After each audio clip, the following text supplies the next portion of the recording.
Hello students, mens education online classes में 11th वाले विद्यार्थियों का बहुत बहुत स्वागत है।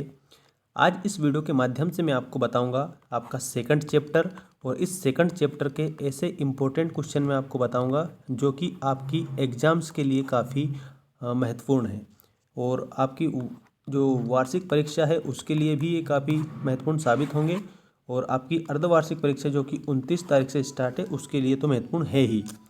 आपके जो भी चैप्टर हट गए हैं उन चैप्टर को हम शामिल नहीं करेंगे, ये आपको हम बता देते हैं। तो चलिए बात करते हैं हम।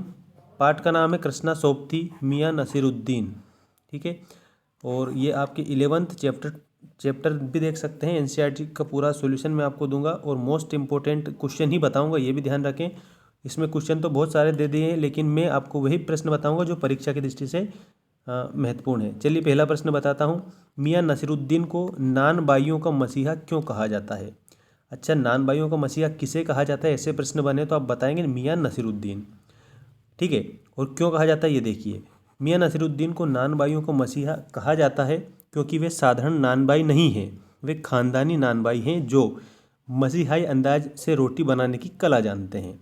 अन्य नान बाई केवल रोटी पकाते हैं, पर मियाँ नसीरुद्दीन अपने पेशे को कला मानते हैं। उनके पास 56 प्रकार की रोटियां बनाने का हुनर है। वे अपने को सर्वश्रेष्ठ नानबाई बताते हैं, ठीक है। इसके बाद दूसरा प्रश्न आप देखिए। लेखिका, ये जो दूसरा प्रश्न है इसको अच्छे से आप ध्यान रखेंगे कि लेखिका मियाँ नसीरुद्दीन के पास क्यों गई थी? तो लेखिका मियाँ नसीरुद्दीन के पास पत्रकार की हैसियत से गई थी। किसकी हैसियत से? पत्रकार की हैसियत से। पत्रकार की हैसियत से गई थी मियाँ नसीरुद्दीन के पास। वे उनकी नानबाई कला के बारे में जानकारी प्राप्त कर उसे प्रकाशित करना चाहती थी। उसने एक मामूली अंधेरी सी दुकान पर फटाफट आटे का ढेर सनता देखा तो वे अपनी उत्सुकता रोक न सकी, और वे दुकान खानदानी नानबाई मियाँ नसीरुद्दीन की थी, ठीक है। तो ये लेखिका मियाँ नसीरुद्दीन के पास इसलिए गई थी, ठीक है। इसके बाद में अगला प्रश्न देखिए दोस्तों। अगला प्रश्न मोस्ट इंपॉर्टेंट प्रश्न आपके सामने है। बादशाह के नाम का प्रसंग आते ही लेखिका की बातों में मियाँ नसीरुद्दीन की दिलचस्पी क्यों खत्म होने लगी? तो इसका उत्तर आप लिखेंगे, बादशाह के नाम का प्रसंग आते ही मियाँ नसीरुद्दीन की दिलचस्पी लेखिका की बातों में ख़त्म होने लगी, क्योंकि उन्हें किसी खास बादशाह का नाम मालूम न था। जो बातें बता रहे थे वे बस सुनी सुनाई थी, उस बात में सच्चाई नहीं थी, क्योंकि उनके किसी बुजुर्ग ने किसी बादशाह के बावर्ची खाने में कभी काम नहीं किया था। लेखिका के डींगे मारने के बाद वे उसे सिद्ध नहीं कर सकते थे, ठीक है। तो ये आपका थर्ड क्वेश्चन कंप्लीट हुआ। इसके बाद में आपको ध्यान रखना है अगले क्वेश्चन, ठीक है। अगला फोर्थ क्वेश्चन देखिए, और इसके बाद में आपको नेक्स्ट क्वेश्चन बताऊंगा। मियाँ नसीरुद्दीन के चेहरे पर किसी दबे हुए अंधड़ के आसार देखिए। मजलूम न छेड़ने का फैसला किया। इस कथन के पहले और बाद के प्रसंग का उल्लेख करते हुए इसे स्पष्ट कीजिए। तो इसमें आपको लिखना है, बादशाह के नाम का प्रसंग आते ही मियाँ नसीरुद्दीन की दिलचस्पी लेखिका की बातों में ख़त्म होने लगी। उसके बाद वे किसी को भट्टी सुलगाने के लिए पुकारने लगे।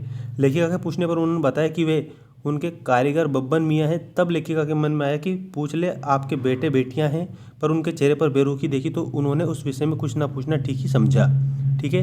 ये आपको इसमें कंप्लीट करना है।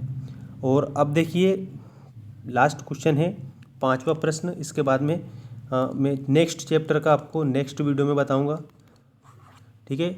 कमेंट आई थी सर हिंदी 11th का मोस्ट क्वेश्चन बताइए, तो इसीलिए मैं बता रहा हूँ दोस्तों। देखिए पाठ में मियाँ नसीरुद्दीन का शब्द चित्र लेखिका ने कैसे खींचा? तो मियाँ नसीरुद्दीन 70 वर्ष की आयु के हैं। अगर प्रश्न पूछा कितने वर्ष की आयु है उनकी, तो 70 वर्ष आपको ध्यान रखना है, 70 वर्ष की आयु के हैं वो, ठीक है।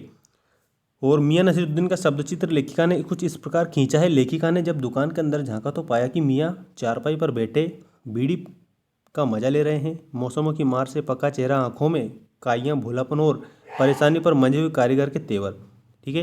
वे बड़े सधे अंदाज में बातों का जवाब देते हैं।